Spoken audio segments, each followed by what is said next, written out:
تو بھائی ہمارے ہاں جو ہے نا، ہمارے ہاں بسم اللہ الرحمن الرحیم نحمدہ ونصلی ونسلم علی رسول کریم، ہمارے ہاں جو اصلاح کا معاملہ ہے، وہ اصلاح کا معاملہ صرف یہ ہوتا ہے کہ بھئی مرید ہو جاؤ، بیعت ہو جاؤ، اور کبھی جھگڑا ہوا تو شیخ سے مشورہ کر لیا، کبھی جھگڑا ہوا تو شیخ سے پوچھ لیا، کبھی کبھار مجلس میں چلا گیا، تو بس یہ ہے، اس کا نام ہے بیعت ہونا، اس کا نام ہے مرید ہو جانا۔ بس اس سے زیادہ ہم لوگ نہیں سمجھتے مریدی کو، اس سے زیادہ ہم نہیں سمجھتے پیری کو۔ تو بھائی بات یہ ہے، مرید ہونے کا مطلب کیا ہے؟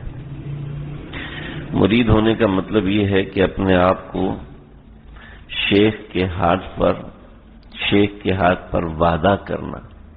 وہ وعدہ اللہ سے ہوتا ہے، وعدہ اللہ سے ہوتا ہے، شیخ اس وعدے پر گواہ ہوتا ہے کہ میں نے آج سے اپنا دل اللہ سے جوڑنا ہے۔ مرید اس لیے ہوا جاتا ہے، مرید اس لیے نہیں ہوا جاتا کہ ہمارے نام کے ساتھ ان کی نسبت لگ جائے گی، یہ بہت بڑے اللہ والے ہیں، بہت بڑے بزرگ ہیں، ان کا فیض مل جائے گا، یہ بہت بڑے بزرگ ہیں، مرید ہونے سے ان کی دعائیں مل جائیں گی۔ یہ سب فضول باتیں ہیں، یہ سب بیکار بات ہے۔ مرید ہوں گے تو شیخ کی توجہ مل جائے گی، توجہ کے لیے مرید نہیں ہوا جاتا، تعلیم و تنظیم سیکھنے کے لیے مرید ہوا جاتا ہے۔ کسی سے بیعت ہونا یہ اصل میں اللہ سے وعدہ کرنا ہے، گو کہ ہم سب پہلے اللہ سے وعدہ کر چکے ہیں، یہ اس وعدے کی تجدید ہوتی ہے کہ مزاج میں غفلت ہے، گناہ کرنے کا شوق ہے، نیکی سے جی بھاگتا ہے، نماز سے جی اکتاتا ہے، قرآن سے دل بھاگتا ہے۔ اب وہ دل قرآن کی طرف کیسے لگائے؟ اب وہ دل نماز کی طرف کیسے لگائے؟ دل لگا ہوا ہے کہ اپنے آپ کو گھنٹوں شیشے کے سامنے بیٹھ کے دیکھ رہا ہے، اپنے آپ کو گھنٹوں سنوار رہا ہے۔ بھی اپنے آپ کو سنوارنا تو شریعت نے حکم دیا ہے، آپ علیہ الصلوۃ والسلام نے حکم دیا ہے، صاف ستھرا رہنے کا حکم دیا، تو شریعت کا حکم ہے۔ لیکن شریعت ہمیں اعتدال سکھاتی کہ ایک حد میں ہو، کہ ہر وقت آئینے کے سامنے کھڑے ہیں، ہر وقت اپنے حسن و جمال کے چرچے سننے کا جی چاہتا ہے، اپنی تعریفیں کرنے کا دل کرتا ہے، اپنی تعریفیں سننے کا دل کرتا ہے، اپنے بارے میں جی حضوری چاہتا ہے کہ کوئی مجھ سے نہ اختلاف کرے، نہ کوئی مجھ سے مقابلہ کرے، جو بھی مجھے ہاں جی آپ بالکل صحیح فرما رہے ہیں، آپ بالکل صحیح کہہ رہے ہیں، آپ نے تو یہ بات بھی کمال کی کر دی، آپ نے تو وہ بات بھی کمال کی کر دی، ہر وقت یہ جی میں آ رہا ہے، یہ تو مرض ہے، یہ تو نقصان دہ چیز ہے۔ تو اپنے دل کی کنیکٹیویٹی، دل کا جوڑ اللہ کے ساتھ کرنے کے لیے انسان مرید ہوتا ہے۔ اگر دل اللہ کے ساتھ جڑا ہوا نہیں ہے، ٹھیک ہے، اور مجلس میں بیٹھ رہا ہے، تو مجلس میں بیٹھنے کی برکت سے اللہ تعالیٰ ضرور بے ضرور دل کو اپنے ساتھ جوڑیں گے، انشاءاللہ جوڑیں گے۔ مجلس میں آتے رہنے کی برکت سے اللہ تعالیٰ جوڑیں گے۔ یہ اللہ کی تجلیات جذب ان مقامات پہ چلتی ہیں جہاں اللہ تعالیٰ کا نام بار بار لیا جاتا ہے، جہاں اللہ کا نام بار بار پکارا جاتا ہے۔ لیکن اصل دل انسان وہاں پہ لگائے تو، ورنہ شیطان کتنی اچھی مجلس میں رہتا تھا، فرشتوں کی مجلس میں رہتا تھا، نیکوکاروں کی مجلس میں رہتا تھا، فرشتوں کی صحبت میں وہ ہزاروں سال تک رہا، لیکن کیا ہوا؟ اپنے دل کو نہیں جوڑا۔ تم صرف یہ نہ سمجھے کہ مجلس میں آ جانا کافی ہے، صرف یہ نہ سمجھے کہ مجلس میں بیٹھ جانا کافی ہے، صرف یہ نہ سمجھے کہ بیان سن لینا کافی ہے۔ جیسے میں نے حضرت کا ملفوظ پڑھا کہ اس کے ساتھ ساتھ تنظیم اور تعلیم ضروری ہے۔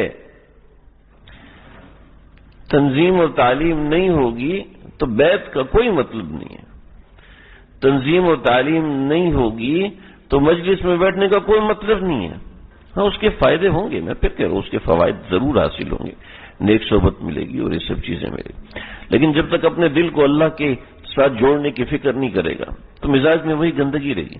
علم بڑھتا رہے گا، مجلس میں آنے سے، مجلس میں بیٹھنے سے علم بڑھے گا اور علم میں وسعت آئے گی، لیکن اس سے کیا ہوگا؟ اس سے مزاج میں بغاوت پیدا ہوگی، کیونکہ دل تو ہے نہیں ساتھ، زبردستی بیٹھا ہوا ہے، زبردستی لگا ہوا ہے اپنے ساتھ، زبردستی کسی نے زبردستی بٹھا دیا، کسی استاد نے زبردستی بٹھا دی، یا کسی فلاں نے زبردستی بٹھا دیا، تو اب بیٹھا تو ہوا ہے، تو مزاج میں بغاوت بڑھے گی، مزاج میں دوری بڑھے گی. دیکھا نہیں مشائخ کی اولادیں عام طور پہ تباہ ہو جاتی ہیں.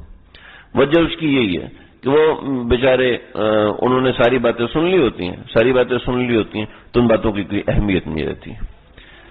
اور جو دور سے آنے والے ہیں وہ طلب لے کے آتے ہیں تو ان میں پیاس ہوتی ہے، پیاس سے پانی ملتا ہے. جب وہ پانی ملتا ہے اللہ کی معرفت کا، دین کی محبت کا پانی ملتا ہے تو وہ سیراب ہو جاتے ہیں، وہ سیراب ہوتے ہیں. اور ان کو کیا، ان کو سیم کا نمک آنے لگتا ہے، سیم کا چونا آنے لگتا ہے، اور زمین کاشت کے قابل نہیں رہتی، نہ کوئی فصل اگ سکتی ہے، نہ کوئی کھیتی اگ سکتی ہے، تباہ ہو جاتے ہیں. تو سب سے بڑی چیز انسان کے اندر یہ ہے کہ اپنے مزاج میں طلب پیدا کرے. طلب پیدا کرنی پڑتی ہے. زمین سے خود بخود کپاس نہیں نکلتا، زمین سے خود بخود گندم نہیں نکلتا، زمین سے خود بخود مکئی نہیں نکلتی. زمین میں سونا ہو خود بخود باہر نہیں آتا. اس پہ محنت کرے گا تو اس پہ پانی بھی نکلے گا، اس پہ محنت کرے گا تو پیٹرول بھی نکلے گا، اس پہ محنت کرے گا تو گندم بھی نکلے گی، کپاس بھی نکلے گی. اللہ نے ہمیں اپنے نام کی ضرب لگا کے دنیا میں بھیجا ہے. اللہ نے ہمیں اپنے تعلق کی چاشنی دے کے دنیا میں بھیجا. دوستو، اللہ نے آداب ولی اللہ ہمیں دنیا میں بنا کے بھیجا کہ آدھے بنے ہوئے ہو، باقی آگے محنت کر لو. تھوڑی سی محنت تو ہے. کہ جنت کتنی فاصلے پر؟ فرمایا کہ 2 قدم کے فاصلے پر. ایک قدم اپنے نفس پر، دوسرا قدم جنت پہ. اتنی قریب تو ہے. نحن اقرب الیہ من حبل الورید. ہم تو بہت قریب ہیں تمہارے، ہم بہت قریب ہیں. کوشش کرنے والوں کو ملتے ہیں. ان اللہ لم یکن مغیرا نعمۃ انعمها علی قوم حتی یغیروا ما بانفسهم. خدا نے آج تک اس قوم کی حالت نہیں بدلی، خدا نے آج تک اس قوم کی حالت نہیں بدلی. نقل ہو جس کو اپنی حالت آپ بدلنے کا. جب انسان خود کو بدلنا چاہتا ہے، جب انسان اپنے اوپر محنت کرتا ہے تو اللہ اس کو بناتے ہیں. جب انسان اپنے اوپر محنت کرنا چھوڑ دیتا ہے تو اس کے اوپر جتنی بھی محنت کی جائے اس کی ویلیو کچھ بھی نہیں ہے، کچھ بھی نہیں. اور اس کے اوپر محنت ہوتی ہے تو وہ ڈائمنڈ بنتا ہے. اتنا ناخن جتنا کروڑوں کا ہوتا ہے، اس میں محنت ہوتی ہے تو کروڑوں کا ہوتا ہے. مولانا رومی رحمۃ اللہ علیہ نے حکایت لکھی ہے. آملہ ایک سمجھ لے پھل ہے. یہ جیسے کیکر کی پھلی کا پھل ہوتا ہے نا، ہم جسے فروٹ کہتے ہیں، وہ نہیں، تیار کرنے کے بعد وہ پھل بنتا ہے. تو جیسے مونگ پھلی خشک میوہ ہے، اس کو تیار کیا جاتا ہے، تیار کرنے کے بعد وہ میوہ بنتا ہے. تو آملہ اسی طریقے سے ایک خشک میوہ ہے. 2 آملے گرے ہوئے تھے. کیا ایک آملے کو اٹھایا حکیم نے اور اس آملے کے اندر انجیکشن لگائے. انجیکشن لگانے کے بعد اس کے اندر سے گندے مادے نکالے. گندے مادے نکالنے کے بعد اس کے اندر جو اچھے مادے اور اچھے ذائقے تھے وہ رہ گئے. تو اس نے اس میں مختلف سوراخ کیے. سوراخ کرنے کے بعد اس کو شیرے میں ڈالا. شیرے اور آملے کا جب کیمیائی ملاپ ہوتا ہے تو یہ انتہائی طاقتور دوائی بن جاتی ہے. اور یہ طاقت کے طور پہ یہ دماغی طاقت کو، دماغ کو مضبوط کرتی ہے، جسم میں آئرن پیدا کرتی ہے، جسم میں تیل پیدا کرتی ہے، جسم چاقو چوبند ہوتا ہے، وغیرہ وغیرہ. اس کے بڑے فائدے ہوتے ہیں. بہشتی زیور میں تھانوی نے بہت سی چیزیں لکھی اس کے حوالے سے. اور جب آملہ خشک ہو جاتا ہے، اس آملے کو تو یہ چیز ملی، یہ ٹریٹمنٹ ملی. دوسرا آملہ خشک ہو جاتا ہے. جب آملہ خشک ہو جاتا ہے تو اس کو پیسا جاتا ہے اور پیس کر اس کو پھانکتے ہیں تو قبض ختم ہوتی ہے. قبض ختم ہوتی ہے. ایک آملہ ہے وہ دل کو، دماغ کو طاقت دینے کے لیے استعمال ہوتا ہے، اور ایک آملہ ہے وہ گندگی صاف کرنے کے لیے استعمال ہو رہا ہے. ہماری مرضی ہے کہ ہم اپنے اوپر کون سی محنت کرتے ہیں. ہم سمجھیں ہمارے اختیار میں اللہ نے دی ہے. ان اللہ لم یکن مغیرا. میں کسی قوم کو نہیں بدلتا. حتی یغیروا ما بہم. جب تک وہ اپنے آپ کو نہیں بدلتے میں نہیں بدلتا. اللہ نے انسان کو اختیار دیا. اللہ نے قرآن مجید میں فرمایا کہ اگر ہم چاہتے تو ان کو مجبور کر دیتے ایمان قبول کرنے پر، مجبور ہو جاتے اور اسلام قبول کرتے، لیکن ہم نے ان کو چھوڑ دیا. قرآن مجید میں بہت سی جگہوں پر، مجھے کوئی اسپیسیفک جگہ یاد نہیں آ رہی اس وقت، کئی مقامات پر ہے. اللہ نے انسان کے اختیار میں رکھا ہے، تمہاری مرضی ہے تم اپنے ساتھ محنت کرو، تمہاری مرضی ہے تم اللہ کی رحمت کو کھینچو اپنی طرف، جو رحمت تمہارے پاس آنے کو تیار ہے. اللہ کی رحمت ہمارے اوپر امٹنے کو تیار ہے کہ میں اپنی رحمت کو تمہارے اوپر انڈیلنے کے لیے تیار ہوں. من تقربنی شبرن، جو ایک شبر کہتے ہیں دھاگے کے برابر جگہ کو. بعض حضرات کے مطابق سوئی کے ناکے کو شبر کہتے ہیں، سوئی کا جو کون ہے اس کو شبر کہتے ہیں. بعض کے ایک قدم کو شبر کہتے ہیں. چلے جی ایک قدم. من تقربنی شبرن، جو ایک قدم آتا ہے میں 10 قدم اس کی طرف آتا ہوں، میں 10 قدم اس کی طرف آتا ہوں. تو اللہ تعالیٰ تو انسان کو اپنا بنانے کے لیے تیار ہے، لیکن اللہ اس کو آزمائش سے گزارتے ہیں. یہ اللہ کا طریقہ ہے. پیغمبر علیہ الصلوۃ والسلام کو طائف میں پتھر لگوائے، اپنوں کو دشمن بنایا، اور جب ایک محفوظ مقام پر آئے، محفوظ اور صاف ستھری جگہ پر آگے مدینہ، پھر وہاں پر کیا ہوا؟ خواب دکھایا پہلے. اے پیغمبر صلی اللہ علیہ وسلم، آپ کی صبح جو جنگ ہونی ہے اس جنگ سے پہلے خواب دکھایا کہ آپ کی تلوار کے اوپر ناکے، آپ کی تلوار کے دندانے بنے ہوئے تھے. یا رسول اللہ، آپ کی تلوار کے دندانے بنے ہوئے تھے، اس کا کیا مطلب ہے؟ فرمایا اس کا مطلب یہ ہے کہ میرا کوئی عزیز، کوئی میرے خاندان کا فرد، وہ بھی اس جنگ کے اندر مارا جائے گا. میں کہ ایک گائے کو ذبح کیا گیا ہے. اس کا کیا مطلب ہے؟ اس کا مطلب ہے کہ میرے کچھ لوگ مارے جائیں گے. پھر اس کے بعد میں نے دیکھا کہ میں ایک قلعے کے اندر محصور ہو گیا ہوں، دشمن مجھ تک نہیں پہنچ رہا. کیا مطلب ہے؟ اس کا مطلب یہ کہ ان دونوں حادثوں سے بچنا چاہتے ہو تو مدینے میں رہ کے جنگ کرو. لیکن صحابہ کرام کی ضد تھی تو آپ صلی اللہ علیہ وسلم باہر گئے، مدینے سے باہر جا کے جنگ کی، اور جنگ کے بعد شکست ہوئی، اور شکست ہونے کے بعد آپ صلی اللہ علیہ وسلم فرمانے لگے کہ دیکھو دیکھو دیکھو حمزہ کدھر ہے، حمزہ کدھر ہے، حمزہ کدھر. جب آپ صلی اللہ علیہ وسلم نے تلاش کیا، دیکھتے دیکھتے کہ بدر کے پاس ایک چھوٹا سا درخت تھا، بوٹی تھی، بوٹی کے بعد حضرت حمزہ کی لاش پڑی تھی. حضرت حمزہ کے کان بھی کٹے ہوئے تھے، ناک بھی کٹی ہوئی تھی، سینہ کٹا ہوا تھا، اور اندر سے کلیجہ باہر نکلا. آپ نے قسم کھائی، اتنے بے اختیار ہوئے کہ آپ صلی اللہ علیہ وسلم اتنا روئے کہ آپ کو روتا دیکھ کے صحابہ بھی رو پڑے. پھر آپ نے قسم کھائی کہ میں ایک حمزہ کے مقابلے میں 70 کو ماروں گا. ایسے بے خود ہوئے. اللہ نے قرآن نازل کیا، اے پیغمبر ان عاقبتم فعاقبوا بمثل ما عوقبتم، بدلہ لینا تو ایک کا بدلہ ایک سے ہوگا، اس سے زیادہ کا بدلہ نہیں ہوگا. نہیں، پیغمبر صلی اللہ تعالی علیہ وسلم کو اللہ رب العزت ایسی تکلیفوں سے گزار رہے ہیں. ہمارا تو ذکر نہیں ہے، ورد نہیں ہے.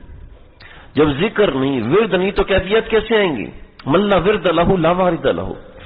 جو ذکر اللہ نہیں کرے گا، جو اللہ کو یاد نہیں رکھے گا، اس کے دل میں واردات غیبی آئیں گی کہاں سے؟ اس کے دل میں غم کی کیفیت کیسے آئے گی؟ اس کے دل میں رونا، کوڑنا، چیخنا، چلانا، اللہ کے سامنے سجدہ ریز ہو جانا، اور دنیا سے کٹنے کا جی چاہنا، دنیا سے دور ہونے کا جی چاہنا، یہ کیسے آئے گا؟ کہ جب آپ صلی اللہ علیہ وسلم نے ذکر اللہ کرنا شروع کیا، غار حرا میں جانا شروع کیا، تو حبب الی الخلا، فرمایا مجھے تنہائی محبوب ہونے لگی.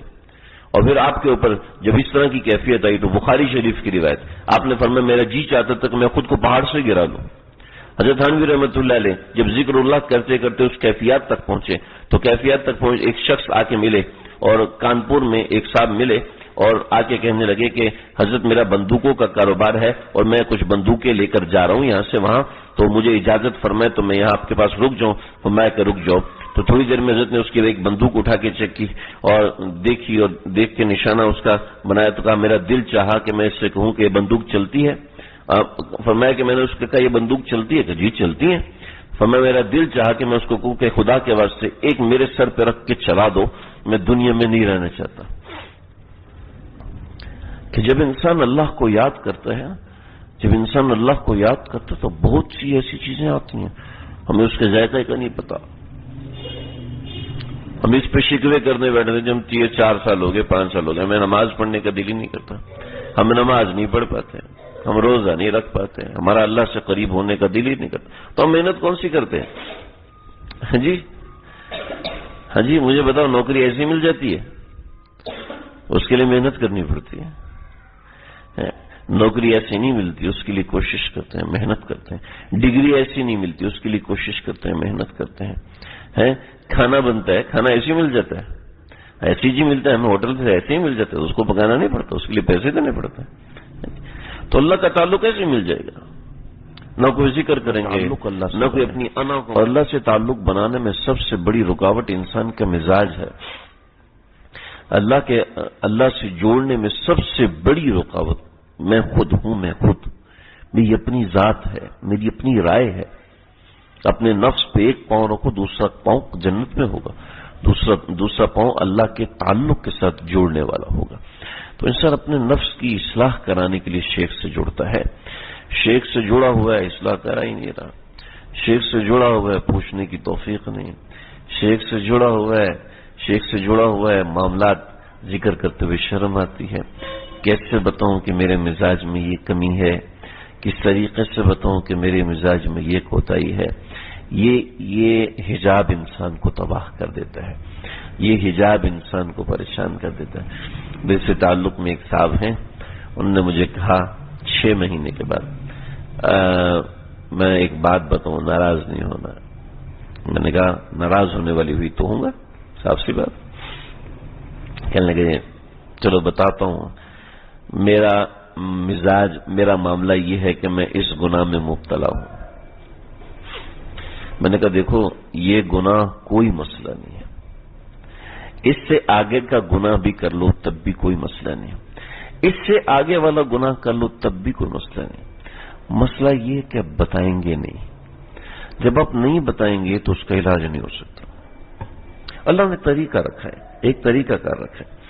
نافق حنظلہ، حضرت حنظلہ بولتے جا، حنظلہ منافق ہو گیا، حنظلہ منافق ہو. اپنی بات بتائیں، اپنا مزاج بتائیں، اپنی کمی بتائیں. اللہ نے طریقہ رکھا ہے. ڈاکٹر کتنا بھی اچھا ہو، ایک بہت زبردست حکیم تھے، وہ عورتوں کو نہیں دیکھتے تھے. اب عورتیں دکھانے آتی تھی تو کیا کرتے، پردے کے پیچھے سے وہ دھاگا پکڑاتی، یہ دھاگا پکڑتے اور نسخہ لکھ کے دے دیتے، ان کو سمجھ میں آ جاتی تھی. تو ایک شرارتی عورت تھی، وہ گئی بلی لے کر. بلی بھوکی تھی تو اس کے پاؤں پہ اس نے وہ دھاگا باندھ دیا، دوسرا دھاگا حضرت نے پکڑ لیا. انہوں نے لکھ کے دیا آدھا گلاس دودھ اور آدھا کلو کچا گوشت. بڑے حیران ہوئے یہ کیا لکھ کے دیا. تو اس نے بتایا کہ میں اصل میں بلی لے کے گئی تھی، اس کے پاؤں پہ باندھا تھا. لیکن جانا ان کو بھی پڑا، دھاگا ان کو بھی پکڑانا پڑا. وہ اتنے صاحب کشٹ سے کہ دھاگا پکڑنے سے پتہ چل جاتا، لیکن اللہ نے طریقہ رکھا کہ دھاگا پکڑنا پڑا، دھاگا پکڑنا پڑا. ایسے نہیں ہوتا. اللہ نے دنیا دارالاسباب بنایا. خود بخود میری اصلاح ہو جائے، خود بخود میرے اندر کا مرض ختم ہو جائے، خود بخود میں منقع پاک صاف اور اللہ والا بن جاؤں، ولی اللہ بن جاؤں. ایسے نہیں ہوتا، ایسے نہیں ہوتا. اگر کوئی عیب کھل گیا تو اتنے پاگل، اتنے پریشان ہوں گے، اتنے تکلیف میں آئیں گے. بھئی بات یہ ہے کہ انسان یہی سمجھے. حضرت بایزید بسطامی رحمت اللہ علیہ، ان سے کسی نے کہا حضرت آپ دعا کیجئے اللہ مجھے آپ کی طرح کا بنا دے. فرمایا یہ بد دعا میں ہرگز نہیں کروں گا کہ میں تو سراپا عیب دار ہوں، سراپا عیب دار ہوں. ایک عورت نے، ایک گھٹیا عورت نے اوپر سے راکھ پھینکی حضرت کے اوپر گری تو حضرت نے کہا انا للہ و انا الیہ راجعون. پھر فرمایا اللہم لک الحمد و لک الشکر. اللہ جی آپ کا شکر ہے. کہ شکر کس بات کا؟ فرمایا جس سر پہ آگ گرنی چاہیے اس پہ راکھ گری ہے، اس پہ اللہ کا شکر ادا نہ کرو. تو بھائی اپنی کمیاں، اپنی کوتاہیاں پیٹ میں رکھنے سے کبھی حل نہیں ہوتی. جب تک انسان اس حجاب کو ہٹاتا نہیں ہے اس وقت تک اللہ کے قریب نہیں جا سکتا. ایک شیخ کے مرید نے خواب دیکھا کہ اور خواب حضرت کو سنایا. کہا جی کیا خواب دیکھا؟ کہ حضرت میں نے خواب دیکھا کہ آپ کا ہاتھ شہد میں ہے اور میرا ہاتھ گندگی میں ہے. پھر یہ ہوا کہ آپ میرا ہاتھ چاٹ رہے ہیں اور میں آپ کا ہاتھ چاٹ رہا ہوں. تو حضرت تھانوی رحمۃ اللہ نے خواب سنا، فرمایا کہ خواب صحیح تھا کہ شیخ کا ہاتھ شہد میں اور یہ چاٹ رہا ہے. مطلب یہ ہے کہ یہ نیت اچھی لے کر آیا ہے تو شیخ کے ذریعے سے اس کو صحیح چیز مل رہی ہے. اور شیخ گندی نیت سے مرید کے پاس تھا کہ اس سے میں مال بٹوروں گا، اس سے میں پیسے چھینوں گا، اس سے میں یہ کروں گا اور اس سے میں چندے وصول کروں گا. تو شیخ اس سے دنیا کا گند لے رہا ہے. لیکن شیخ ناقص ہے، مرید کامل ہے. کہ مرید کامل ہے تو اس کو کامل چیز اللہ دے رہے ہیں، اور شیخ چونکہ ناقص ہے تو اس کو ناقص چیز مل رہی ہے، اس کو گھٹیا چیز مل رہی ہے. اللہ تعالیٰ مجھے، اللہ کے ہاں کوئی محروم نہیں ہے جی، اللہ کے ہاں کوئی محروم نہیں ہے. لیکن وہ محروم ہے جو آگے نہیں بڑھتا، جو پیچھے کھڑا ہوا ہے. وہ سستوں کا مقابلہ ہو نا، سستوں کا عالمی مقابلہ ہو تو اس میں سب لوگ سست آئے. کون سب سے زیادہ سست ہے؟ تو سب سستوں نے ہاتھ کھڑا کر لیا. تو ایک آدمی ایسے ہی بیٹھا ہوا ہے کہ جی آپ نے ہاتھ کیوں نہیں کھڑا کیا؟ کہ میں سب سے زیادہ سست ہوں. میں سب سے زیادہ سست ہوں، ہاتھ کیسے اٹھاؤں گا؟ کہ ہاں لگتا ہے کہ یہی سب سے زیادہ سست ہے، لہذا اس کو انعام دینا چاہیے. کہ آئیں آپ انعام وصول کریں. کبھی یہیں لا کے دے دو، کون آئے گا آپ کے پاس؟ کہ یہ تو کمال کا آدمی ہے. کہتے آپ اوپر انعام دینے گے تو آپ کو نہیں ملے گا. کہتے کون جائے آپ سے انعام لینے؟ کون جائے؟ بس ٹھیک ہے ادھر آ کے دیتے ہو تو دو، نہیں تو نہیں لیتے. اچھا، تو اس کے پاس آئے اور اس سے انٹرویو لیا. کہنے لگے جی آپ سے بھی زیادہ کوئی سست دنیا میں ہو سکتا ہے؟ کہا ہاں. کون ہے؟ کہتے میرا بھائی. تو وہ آیا کیوں نہیں؟ کہتا اس کو کہا تھا کہ چلو. وہ کہتا کون جائے؟ وہی ہمارا دین ہمیں سست رہنا نہیں سکھاتا، چست چاقو چوبند، ہر وقت تیار، ذہنی طور پر، عقلی طور پر، جسمانی طور پر. اللہ مجھے آپ کو ہم سب کو سمجھنے کی توفیق عطا فرمائے.